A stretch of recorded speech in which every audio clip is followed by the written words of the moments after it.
Well, I suppose it all began when I was a kid, really. I can remember my dad coming home and telling us stories of things he'd seen. And then he'd take me to places where I could see these things as well. Embankments, cuttings, entrances to tunnels. And a bit of usual books and photos passed around at school. You know, like kids do. And then a couple of friends said, would I like to try the real thing? I said yes. From then on, well, I'll admit it, I was hooked.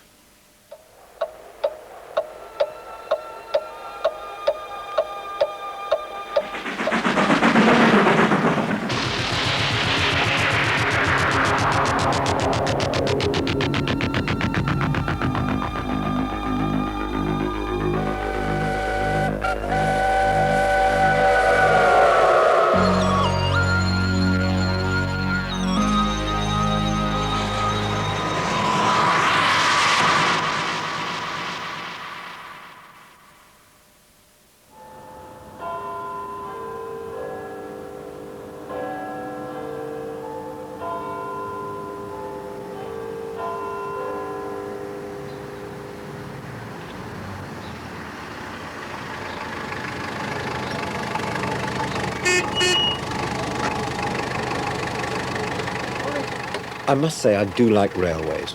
Perhaps not quite as much as I did 25 years ago. Then my idea of total happiness was to stand on Sheffield Midland Station at the end of a rain-soaked platform with a notebook, a pencil, a soggy pork pie and a bottle of Tizer. I wonder, will the journey I'm setting out on today mean as much to me now as it would have done then, when to travel the length of Britain by rail was a golden, inaccessible dream? Well, we'll see. Bye.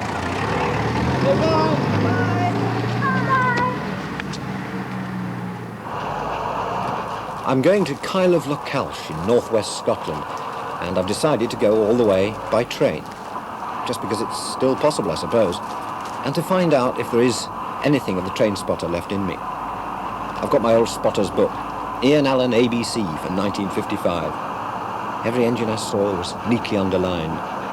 Lady Godiva, Seychelles, Howard of Effingham. Still, mustn't get sentimental. Railways nowadays have to be practical and cost-effective, which is why St Pancras Station of the 1860s looks like this, and Euston Station of the 1960s looks like this.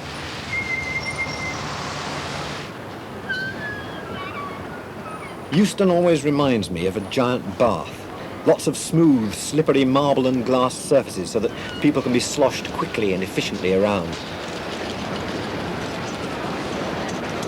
All 65,000 of them daily to 200 destinations from London to the north of Scotland.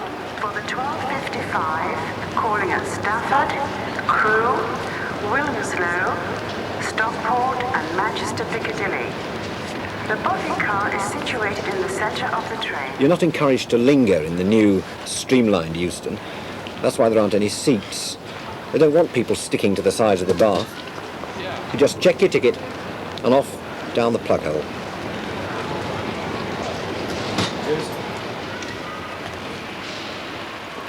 There's not much to see down here, is there? They've taken the tea rooms and the bars and the barbers away from the trains. And why not? What are engines nowadays anyway? Just machines to get you from A to B? Well, I wonder why they still give them names.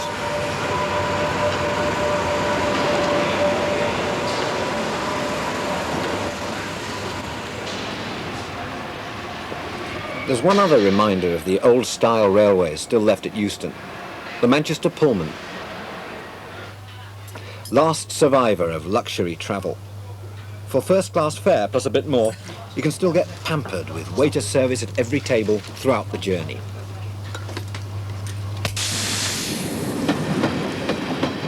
It's definitely the way to travel. Or if the BBC are paying, you can just watch it, secure in the knowledge that Pullmans won't be with us for much longer. In the age of the train, it's going to be intercity for everyone.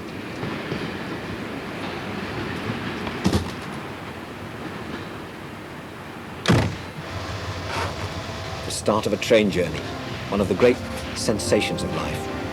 It's hard to believe I'll be on railway lines from here to the Isle of Skye.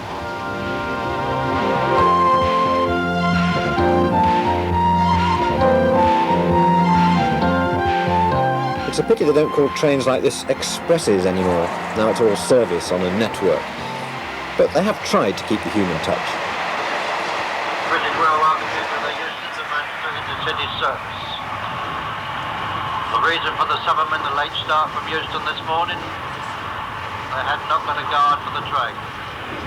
Personally, I'm not on duty until 10:30, but I happen to be at Euston a bit early. Yes, please, I think so. I need something. It's going so slowly today. Like a The sandwich? Max Packs. No, I'll just have the coffee, please. It's 21. 21. How many more trips you got to do today on this train? 2. 2. So you got up to Manchester and then back down to Euston again. Do you? No, go back to, from Manchester, go back to London, then back to Yeah. Liverpool. What time do they start in the morning? 6:45. Well, that's when you have to get to the train, Get to when you the have to get up. station, yeah. Really? 6:45. 4:30 to get Blimey. up. Oh, well, hope the coffee's good. There's nothing in it. Along this stretch was set one of British Railway's many world records. The record for lifting large sums of money out of railway trains. In 1963, the night mail was relieved here of £2.25 million. Enough for 600,000 away days to Brighton.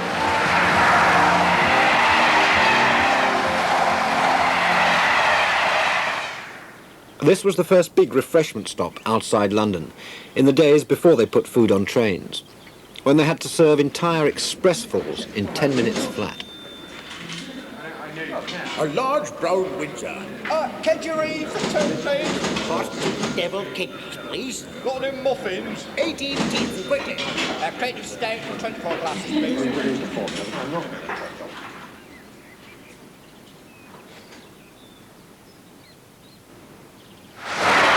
You'd have to move pretty fast to get a sausage roll nowadays.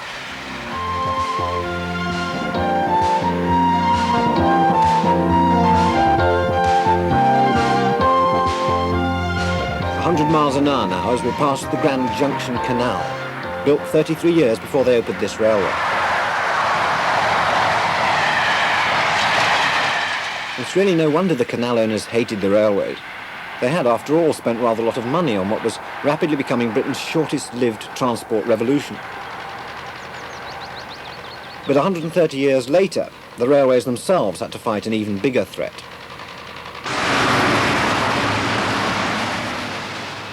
Who needed crowded, unpunctual trains when you could drive from London to Birmingham in a couple of hours?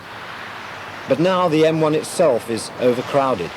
And with the canals undergoing a popular revival and the railways electrified, the talk's all of an integrated transport system. So nobody won. Someone once told me that engine drivers are unofficially instructed to go to full speed whenever they're running alongside a main road. It's a nice story. Crewe, a train spotter's dream. In 1841 it was one farmhouse. Since then, Crewe has built thousands of locomotives and miles of rolling stock, and in common with other great railway towns like Darlington and Doncaster, runs a football team that's almost permanently at the bottom of the 4th Division. Despite the horrors painted by the early opposition to railways, of hens ceasing to lay and pregnant women miscarrying and pheasants dying before they could be shot, technological progress in the early 19th century was unstoppable.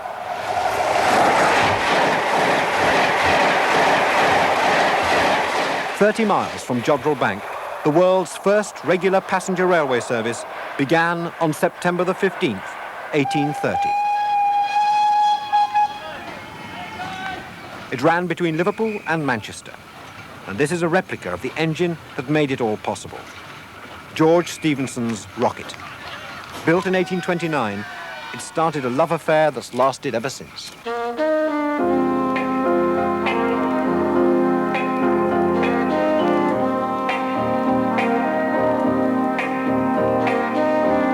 I give her all my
suppose true railway buffs love all engines. Short, fat, squat, long, rumbling, smelly diesels or swiftly silent electrics. But most of all, they love steam. And the most famous steam engine of them all is Flying Scotsman. Built in 1923, retired in 1963, and still going strong. The first locomotive to 100 miles an hour. I really couldn't miss this trip. And I'm not the only one either.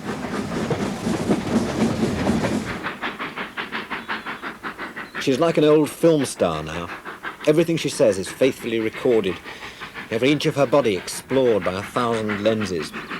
Is it just us who are like this? And the British, I mean. Are there any train spotters in Sicily? Do Belgians go misty-eyed at the thought of seeing the 1216 to Antwerp?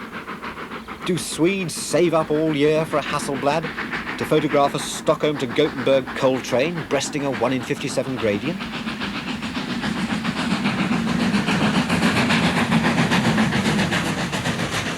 I think perhaps the root of the love affair lies in the cab. This is where the important people travel. Bill McAlpine, whose money keeps Flying Scotsman going. And beside him, the driver and the fireman, recreating the days when physical human effort drove railway trains. And these are their fans. I'm trying to identify those two stations, actually. It's a very simple tape recorder. Yeah. I'm recording the sound of the locomotive. Yeah. Throughout the journey. Throughout most of the journey, yes. On the downhill stretches, you don't hear very much, but you get the best recordings when she's pulling. When do you play these? Do you sort of sit at home and play We these have one evening? stereophonic locomotives steaming through the house at all times at the weekend.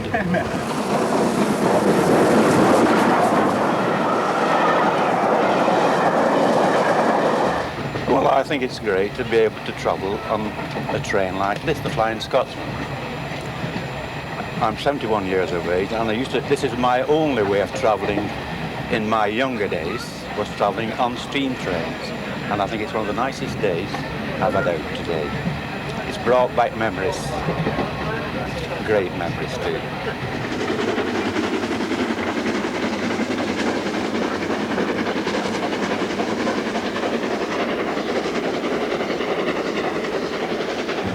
Oh, it's travelling behind steam, Flying Scotsman, reliving the age of steam of yesteryear, reminding me of many journeys of my youth and days in the Air Force. It's a living machine that has a tremendous attraction for me. I just like hearing it and seeing it work, particularly travelling with them, but follow them wherever I can, as much as the money will allow. It's sight, sound and emotion. You like the look of the wheels going round and the emotion of the driving wheels going round, and you also enjoy the sound of it and the sight of it going along. It's a magnificent feeling, and people have love affairs with steam engines. Have you always been interested in railways throughout your life? Very nearly. There was a short period when I became interested in girls at the usual age, and eventually I got married. And then I went back to railways again and combined a happily married life with playing trains. Literally thousands of people have turned out today to watch us all playing trains and to stare a little enviously at the lucky hundreds inside, happily watching themselves being stared at. Wensleydale cheddar. And the even luckier few at the back of the train who've spurned packed lunches in order to say that they've eaten a 4-course meal behind Flying Scotsman.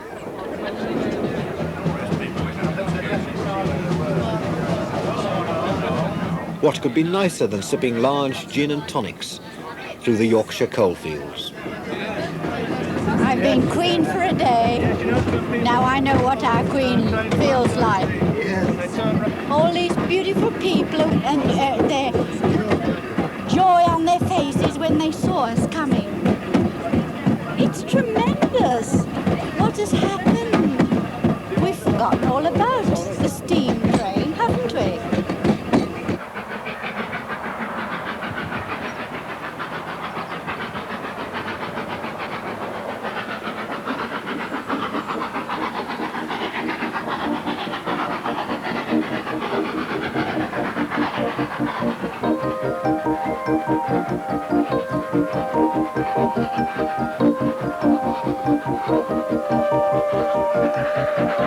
Manchester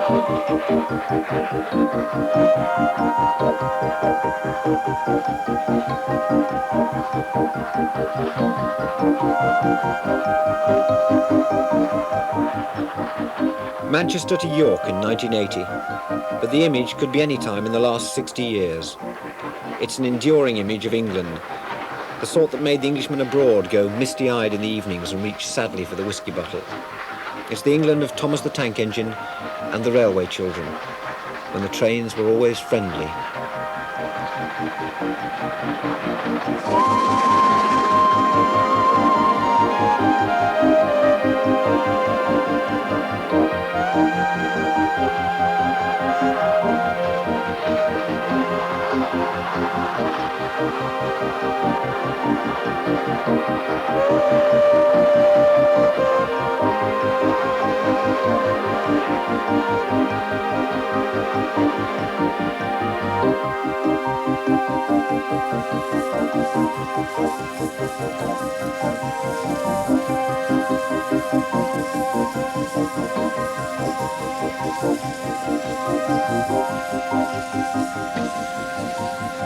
So the Scotsman, having satisfied her faithful audience with yet another Oscar-winning performance, strolls in rather leisurely fashion to a curtain call at York.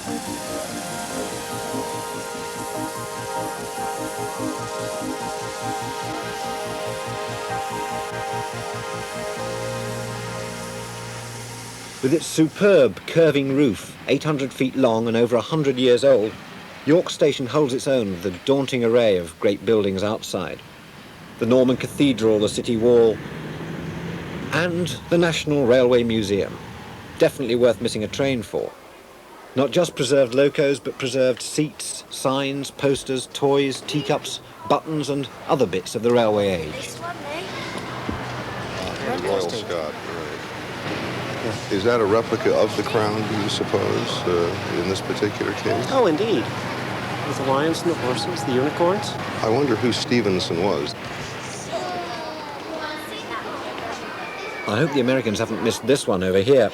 It's called Agenoria, and its sister engine, Stourbridge Lion, was exported to the USA in 1829 to be the first steam locomotive ever to run on the American continent.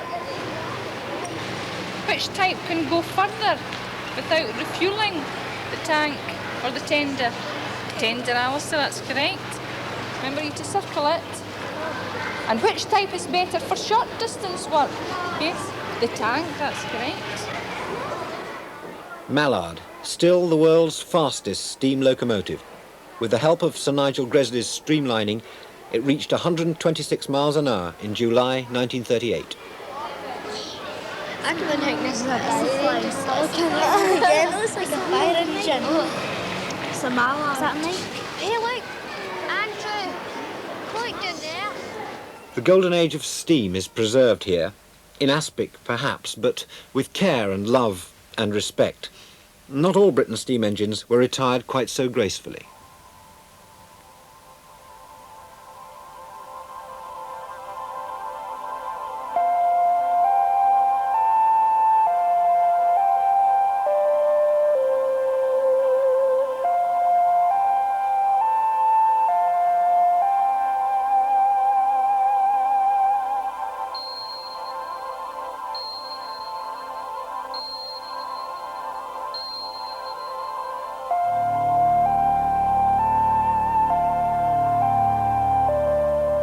There are engines here that I would have waited all day to see when I was a train spotter.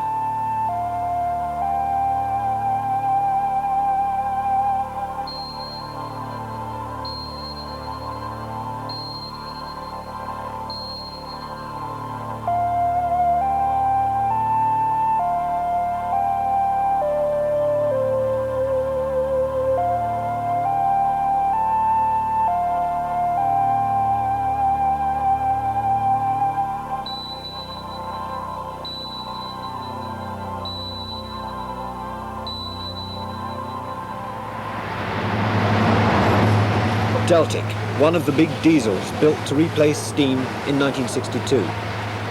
They still go through York, and I could have caught one to Scotland, but I wanted to see what railways are like away from the main lines. Well, some of them have been dug up. like the one I wanted to travel on now between York and Pickering. The end of steam also meant the end for 5,000 miles of track sacrificed by Dr. Beeching in order to save the rest of the system. But not everyone let their trains go that easily. Gleaming and nice. It was just a big heap of rust with no copper pipes, no fittings, absolutely nothing. It was just rust, no paint or anything. And did you have to get... These are the workshops of the North York Moors Railway. Some we make ourselves. It's hard to believe what's going on here. It's like being in a time warp. Yeah. And what actually goes on in here? Is this where they're sort of put together and taken apart? That's right, yeah. Now you, amongst other things, you're obviously taking the wheels off this locomotive. Why are these being removed? Well, they're getting slightly worn now. Yeah. Obviously, metal on metal wears eventually. Yeah. And they've been taken out to be turned. Yeah. What happens on, you know, with locomotives like this and restoring, say, a cab like that? Where do you get the spare parts? Some we make ourselves, others we have to buy either as rough castings or as complete units. How much would a locomotive like this cost when it comes here in its sort of present state? Well, this particular one, I believe, cost about £3,000 to £4,000 off British Railways. And how much, once you've got to work on it and all your mob, I mean, what would it be worth then? Well, once it's in first-class condition, it could be worth anything up to £80,000, £90,000, depending on who wants to buy it. Yeah. And people are buying locomotives for £80,000, £90,000? Yes, indeed. There's one up for sale at the moment for £90,000, if anybody's interested. And you do this work, and it's really dirty, and it's fairly grimy, and it's fairly messy. Yeah. I mean, why do you do it? Why do you spend so much time with locomotives? The enjoyment of it. Yeah. I don't really know why I do it. I'm just... Is it steam? Mad about steam engines. Thank you very much, sir. Thank you. Thanks a lot. Hello. To the end of the line, please. Where's that? Gromont Junction. Gromont Junction. A single? Yes, please. How far is it? 18 miles. Ah, you don't go anywhere near Edinburgh? I'm afraid not. No. OK, let's take that.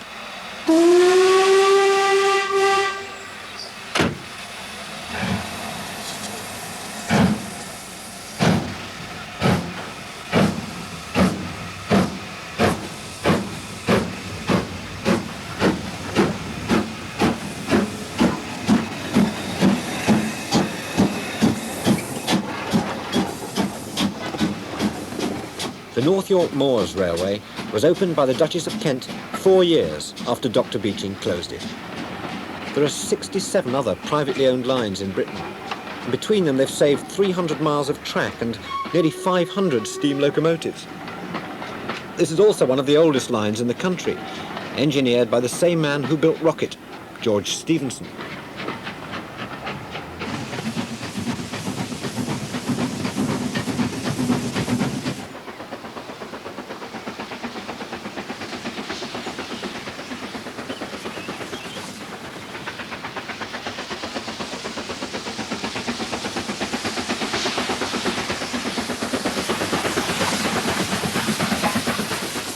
It's quite a difficult route, and Stephenson had to improvise quite ingeniously.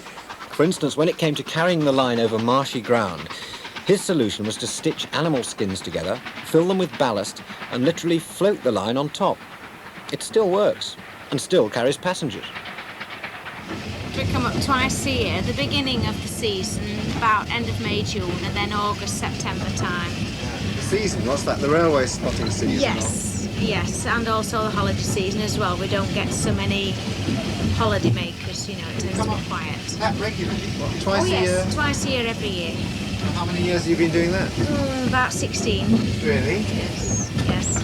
Why, I mean, is it just this railway that draws you, or all railways? Well, we sort of combine a holiday in Whitby, Robin Hood's Bay with the railway as well. Yeah.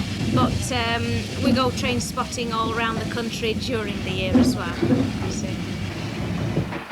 One bonus for me on this line is the sight of my favourite steam engine of all, the Stanier Black 5s.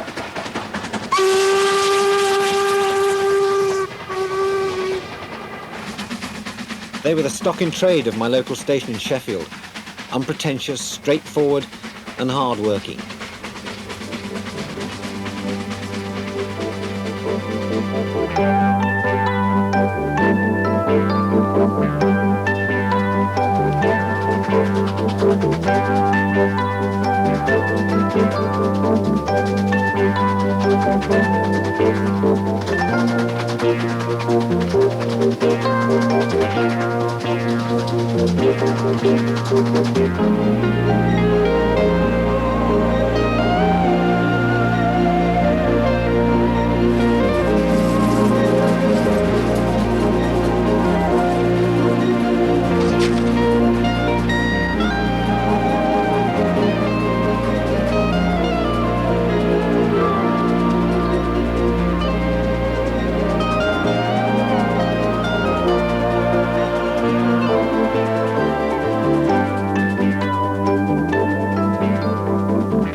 This really is a marvellous line, and it was very reluctantly that I left it to go back to British Rail reality.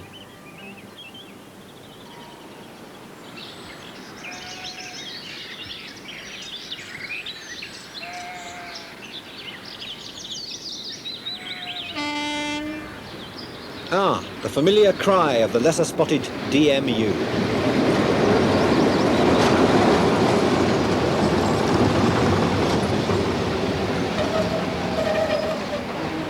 DMU is short for Diesel Multiple Units.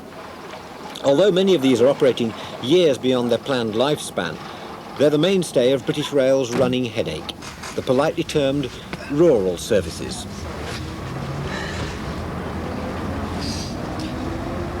Mind you, if we're going to have a national rail network at all, then it's lines like these that have to be kept alive.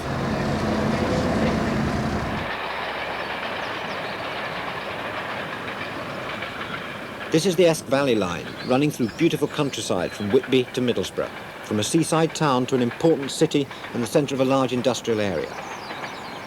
Its closure was recommended by Beeching, but it survived. There have been plenty of closure scares since up here, and these country lines outside the world of the intercity network have never been allowed the luxury of feeling secure.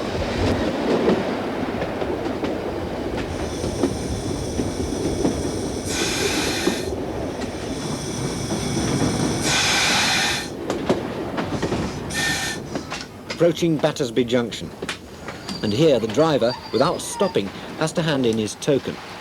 It's a safety precaution. No one can enter a stretch of single line working unless they've been given the token by the token man, or in this case, the token woman. Oh yeah. Are there many other sort of signal ladies? Yes, there's two of us in this bunch. Really? Yes. Mm-hmm. Do you all get together, sort of separately? Is it quite hard working one of these? Physically, yeah, it's quite hard, yes. Is there a knack? I mean, I've never actually operated a signal in my life. Could I have a go? Yeah, sure. I've got to catch a train in a minute. I've got a moment. Yeah. Which one shall I do?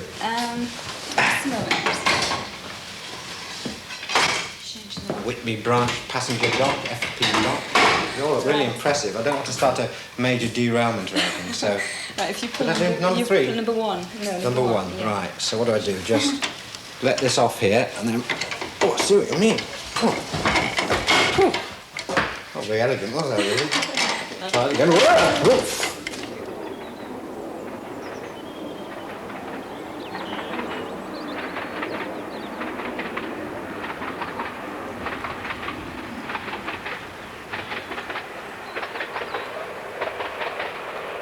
It was only 20 miles from here that railways were born. In 1824, a Quaker businessman believed enough in George Stephenson to put up the money for a line to carry coal between Darlington and Stockton. It opened on the 27th of September 1825. It was the first railway journey ever. Some of the achievements of that great day still exist. Like Skerne Bridge, which is still carrying trains using the same gauge that Stephenson chose for his railway that day. Believe it or not, even the engine itself can still be seen. Locomotion dazzled the world at a speed of 8 miles an hour. Now, after 155 years of evolution, the engine looks like this. The world's fastest diesel express, the Intercity 125, the high-speed train. Flying Scotsman took 8 hours from London to Edinburgh. The Deltic cut this down to 6, and now the high-speed train can take you from capital to capital in 4 hours and 37 minutes. And it's air-conditioned. I used to, it was in Sheffield, where none of the main lines always seemed to miss Sheffield. So there was about 8 engines that seemed to come through, or that was all we had, just in various sort of permutations. But it was, you know, it was a knockout. It was a long way to train spotting, because I know this. Well, he didn't, you see, really, because he didn't have the money. I didn't have the money to go far.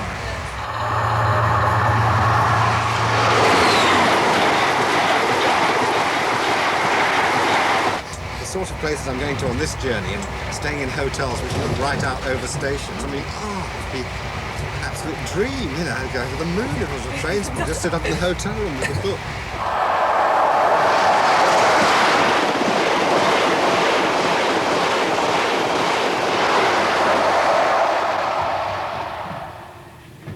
When you pass a place like Durham, you realise how much Victorian railway engineers changed everything. This famous view of the city wouldn't have been possible before 1869, when the railway viaduct was built high above it. Tyneside, where George Stephenson experimented with his first locomotives. 170 years later, Tyneside could be giving railways a lead again.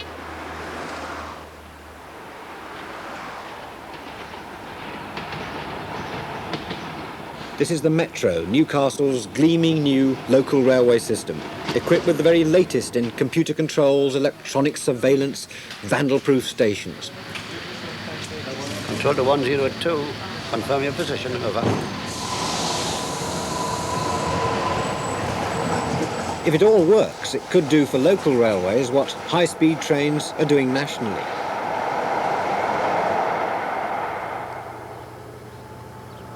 Leaving Newcastle, someone told me there was once talk of naming the high-speed train sets. As they have a locomotive at either end, some wags suggested they should be named after famous couples like David and Goliath or Laurel and Hardy, Castor and Pollux. Which is fine if they never broke down, but with a little juggling in the workshops you might see Laurel and Pollux on the 10 o'clock, or Spencer and Castor. Mind you, Goliath and Hardy sounds rather an interesting act.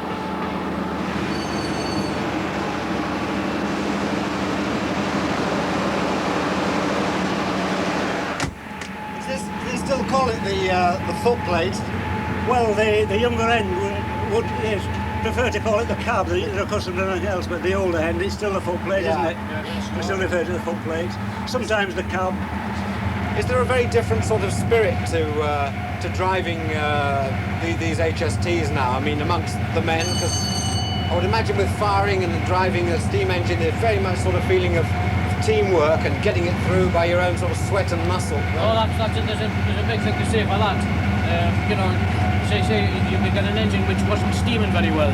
Yeah. Or wasn't, you know, I mean, these things, you just open the throttle, you can't see if it'll not do it, well, that's it. Yeah. But if you had an engine that wasn't steaming very well, because different steam engines have different characteristics. Yeah. Some you had to fire with a big heavy fire. Yeah. Others you had to fire with a very light fire. Yeah. See? Yeah. Now you'll notice, as we approach a green light, about 200 yards this side of it, you'll hear a bell. Modern signalling is more difficult than the old signalling, because you'll take dark or fog, all you can see are green lights. Yeah. Now a green light is a green light is a green light. Yeah. With the semaphore signals, they all have their own characteristics, haven't they? You know, this gantry meant you were passing so-and-so, this gantry meant... A green light's a green light. Oh, I see. The individual gantry meant you could relate that to the place you were passing. They have to know exactly where they are, in fact. You see, regarding landmarks, not only what they can see, what we could hear, what we could smell, now we're cut off from the outside world, apart from the speedometer. But that all sounds as though it's a rather a dull job now, being an engine driver. It used to be the envy. Everyone wanted to be an engine driver. I mean, is it more boring now? Oh, no. No, I don't. It's not that boring because you've got something to do all the time. I mean, if I miss that, press me foot there when that goes, the brakes go on, you see. You've only got a second and a half. Yeah.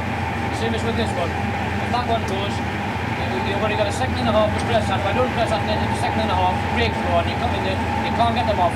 takes 2 minutes. Oh, really? That's right.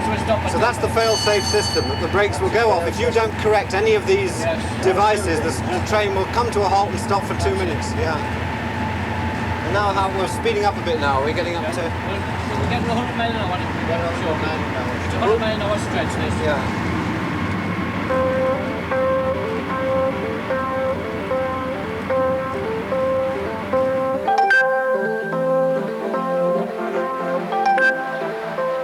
The East Coast Main Line, one of the classic routes. Along the Northumbrian cliffs, up towards Berwick and across the border into Scotland.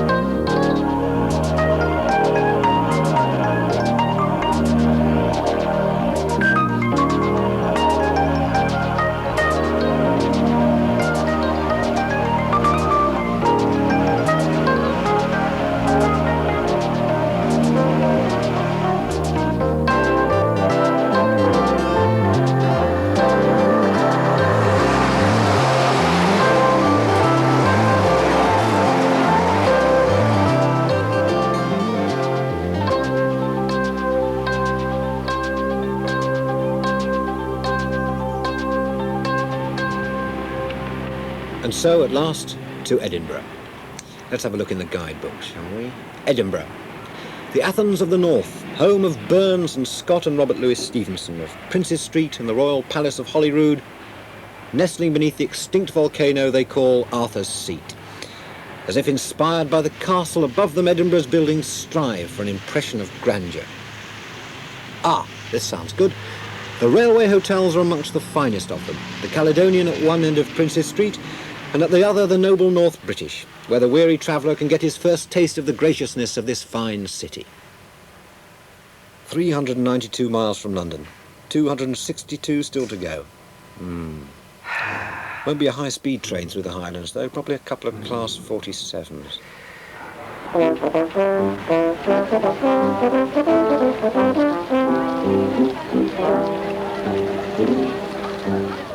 Well, I suppose I was lucky to get a bath. It's festival time here in Edinburgh and the place is packed.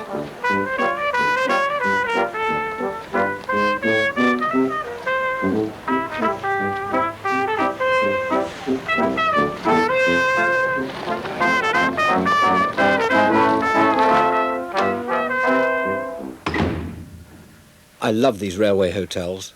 They reflect confidence on an epic scale. Nowadays we're used to people apologising for the railways. But when this was built in 1903, the big railway companies spent money like water, secure in the knowledge that they had transport absolutely sewn up. The result is corridors big enough for cricket matches, stairs wide enough for Busby Berkeley musicals, and a lobby big enough for the Battle of Culloden. At this time of year, there are 335 people cleaning their teeth every morning at the North British, and the trouser pressing service is going berserk. Everybody wants to be out doing things and seeing things. I've got a clock that wakes me every morning on my train. A show full of sparkling drive, thank you. I have removed the worker card, which leaves her unemployed. You've got money, you've got rain, you've got power. Faustus, you're the leading man. Surely this must be your finest hour. The choice of where to go is almost impossible, unless you're a train spotter, of course.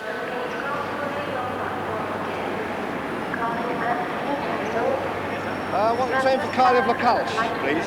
Well, you'll have to change it in Inverness, sir. Oh, I see. I can't go straight through to Cardiff-Lacalch. You have to change it in Inverness. When's the train to Inverness? Train for Inverness is 09:45 in the morning, number 7E. Okay. All right, yeah. Thanks very much. Thanks a lot. Cheerio.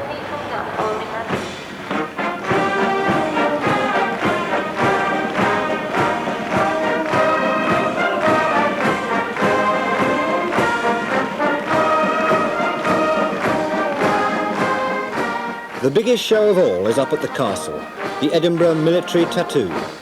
It's a noisy, glittering, stirring Scottish spectacular. And this year it's not only the men who are in skirts.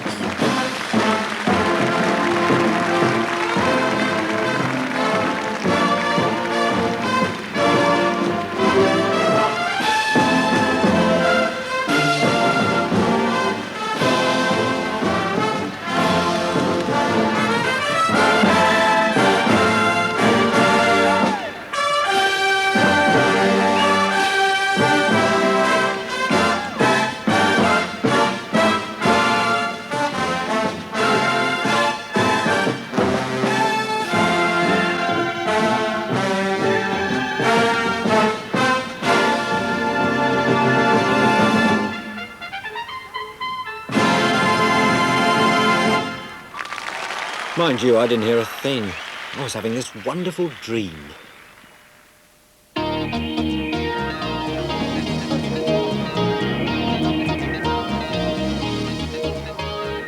Even in the age of Concorde and moon buggies and microprocessors, I defy anyone to be unmoved by the 4th railway bridge.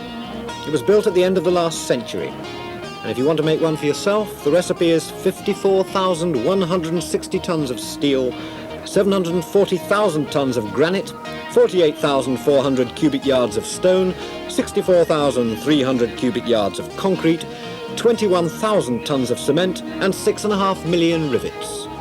And all this was built in an age when the only alternative to railways was a horse and trap.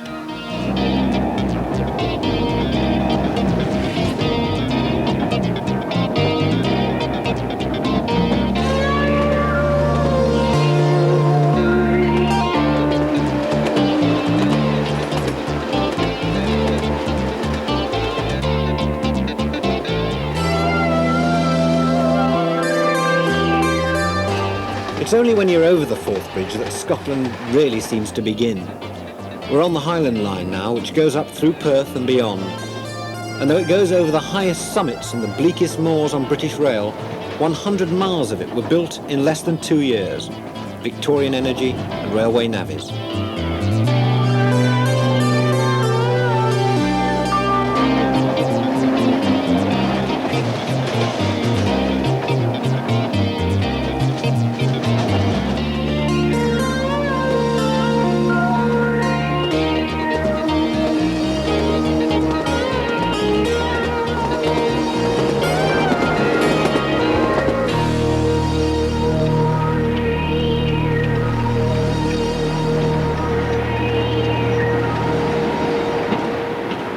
Inverness.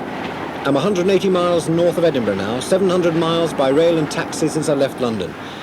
And I still haven't seen the word Kyle, of, or Lochalsh on a railway timetable. But Inverness is the last change, so I might be in luck. Dingwall, Bluecoat, Canal, Temple, Shellac, Strathcarron. Ah, there we are.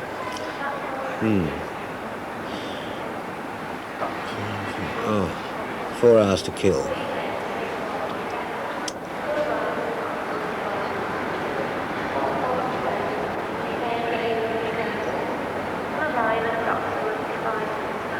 I'm afraid I'm one of those travellers who gets rather twitchy about leaving stations when I know there's a connection in the offing. But 4 hours is 4 hours, and I think it's probably good for a railway filiac like myself to occasionally tear himself away from trains, do a bit of sightseeing, buy a souvenir of old Inverness, and generally see what normal people do around here.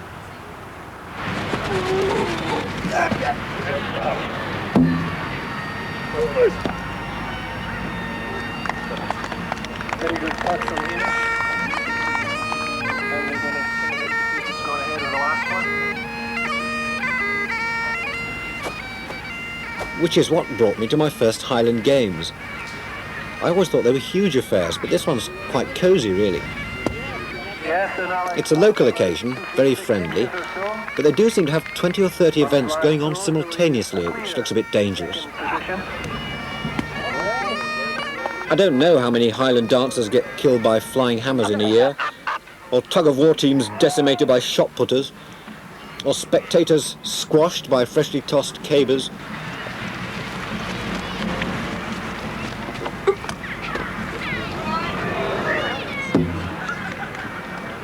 Mind you, one of these contestants was especially interesting.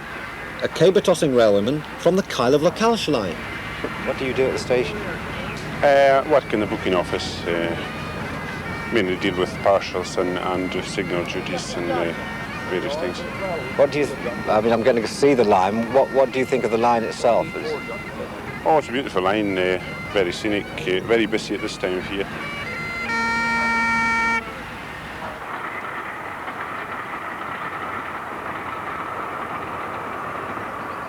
The railway to the Kyle of Lochalsh.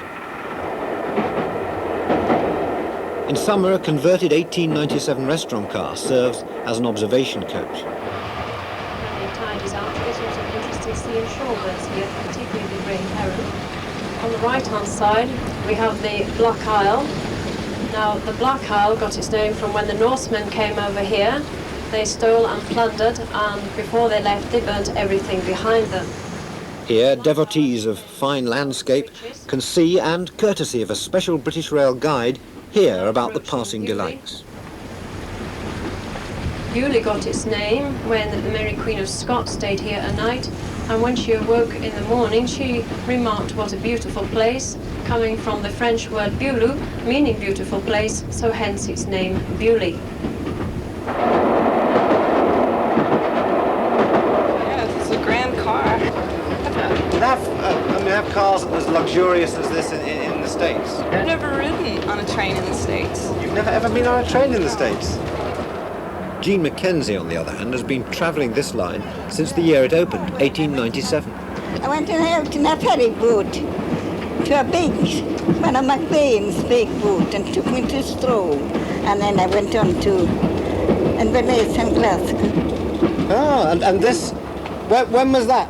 How many years ago? Oh, that was when I was 14. How old are you now? Oh, Yes. I'm only 99. Only 99? Oh, a slip of a girl. Oh.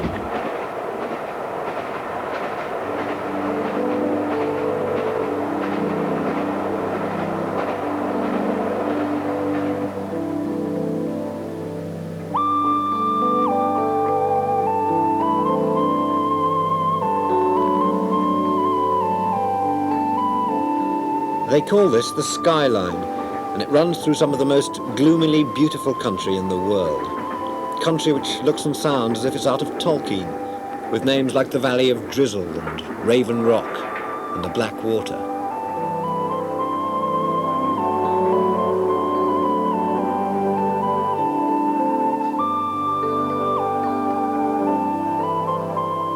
The lochs and lonely crags and empty moors it passes through are thick with legends of giants and beasts, and one particularly fearsome witch known in the trade as Hairy Agnes. Honestly, it says so in a British Rail brochure.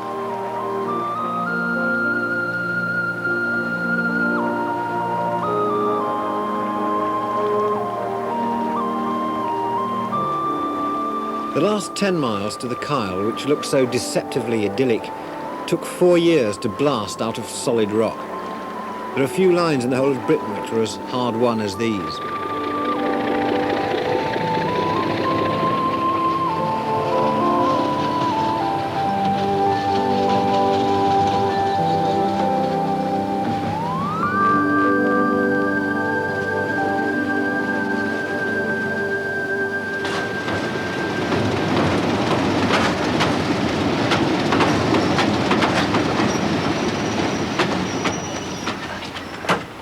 Then quite suddenly we're at the end of the line, the end of the journey. In 3 hours and 10 minutes we've crossed Scotland from the North Sea to the Atlantic. Along the station dozens of backpacks rise into the air like a medieval army preparing for battle. This is, believe it or not, Kyle of Lochalsh. And there, 785.5 railway miles from Euston, is the Isle of Skye.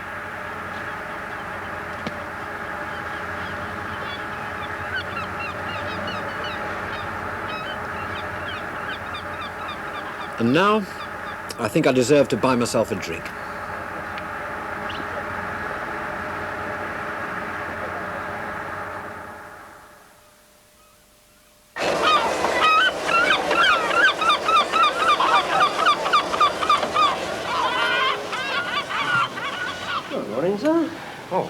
Lovely, yes. Thanks very much. What a beautiful place for a hangover. It's just so... oh, so terribly Scottish.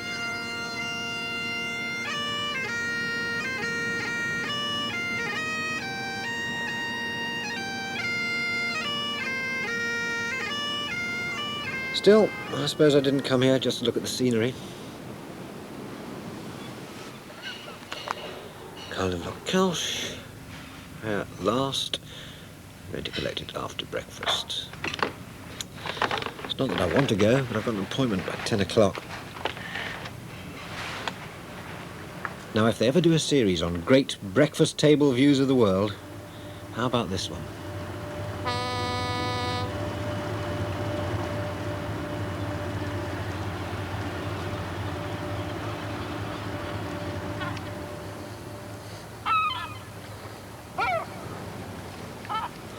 I suppose there can't be that many people who come to such a beautiful and remote corner of northwest Scotland just to keep a business appointment, especially on a 4-day train journey. But there are priceless objects in the Kyle of Loch which you can't get anywhere else. Now then, where was it? Past the post office, telephone box on the right, and there we are. Michael Palin from London. Oh, Right, pleased to meet you, Mr. You got Palin. the note, did you? Yes, sure, it all arrived okay. Have you got it ready for me? Yes, I've got it all ready for you. I don't know quite whether you realise how big it is, though. Oh, it doesn't matter how big it is, you know, so long as it's there. Oh, great moment, this. There we are. Oh, that's fantastic. Yeah. That's beautiful. It's big, isn't it? It is a little bit, isn't it? It's in the bedroom wall, but this is Oh, I get think another 3 houses. that's it. Oh, great. How am I going to get this back? Well, we can send it down on the train for you. There's one leaving in about an hour. I can put it on there, no problem. Well, the thing was, I wanted to go on the other line, the West Highland line. Oh, I haven't yes, been on it, yeah, 'cause I've yeah. done this one. Yeah. So how do I get to the West Highland Well, line? just go over on the ferry to Callacan, and you can get a bus from there to Armadale. Then you can get the ferry from Armadale across to Mallaig and pick the train up there, down through Fort William to Glasgow, no problem. Great. So, ferry from Kyle to Skye. That's it. Bus across Skye to Yeah. Armadale, ferry Armadale to Mallaig, That's it. pick up the train at Mallaig for Glasgow. That's it. You got it. Okay, Yeah. great. Thanks very much indeed. Okay then. Right, that's fine. Thank you. Bye-bye.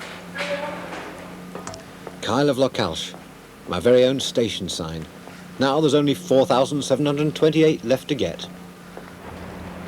You see, train spotting is all about collecting, whether it's numbers or Southern Region buttons or the sounds of Flying Scotsman.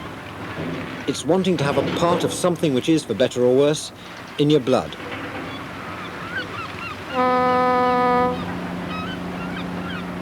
I've discovered on this journey that my love affair with railways never really did end, and I don't suppose it ever will. Now, where are we going? 560 miles back to Eust, through Fort William, go past Ben Nevis, over Glenfinnan Viaduct, right across Rannoch Moor, past the highest station in Britain, and past Loch Lomond.